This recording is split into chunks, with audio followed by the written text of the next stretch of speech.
আজকের ভিডিওতে মূলত দেখাবো কিভাবে ফেসবুকের নোটিফিকেশন সাউন্ড চেঞ্জ করতে হয়। এর আগে আমরা ফেসবুক মেসেঞ্জারের নোটিফিকেশন সাউন্ড চেঞ্জ করতে পারতাম, তো ফেসবুকের নতুন আপডেট এসেছে, এখন থেকে আপনি ফেসবুকের নোটিফিকেশন সাউন্ডও চেঞ্জ করতে পারবেন। তো চলুন দেখে আসি কিভাবে ফেসবুকের নোটিফিকেশন সাউন্ড চেঞ্জ করবেন। So don't waste time, let's begin the show.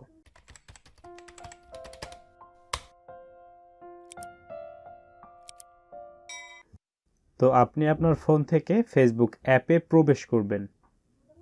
তারপরে রাইট সাইডের উপরে এই 3 লাইনে ক্লিক করবেন। ক্লিক করে স্ক্রল করে একটু নিচে চলে আসবেন। তারপর এখান থেকে সেটিংস অ্যান্ড প্রাইভেসিতে ক্লিক করবেন। তারপর এখান থেকে সেটিংসে প্রবেশ করবেন।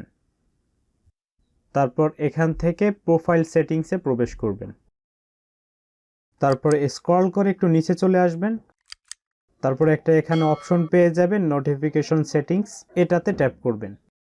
তো এখান থেকে আবার একটু স্ক্রল করে নিচে চলে আসবেন। তারপর এখান থেকে পুশ অপশনে ক্লিক করবেন।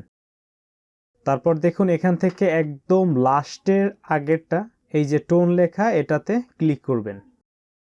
তো দেখুন এখানে অনেকগুলো নোটিফিকেশন সাউন্ড শো করছে, একদম মেসেঞ্জারের মতো। মানে মেসেঞ্জারে যেরকম নোটিফিকেশন টোন ছিল, এখানেও কিন্তু অনেকগুলো নোটিফিকেশন টোন আছে। আপনারা আপনার পছন্দ মতো সিলেক্ট করতে পারেন। তো আপনার পছন্দের টোনটি সিলেক্ট করে এখান থেকে ওকেতে ক্লিক করবেন।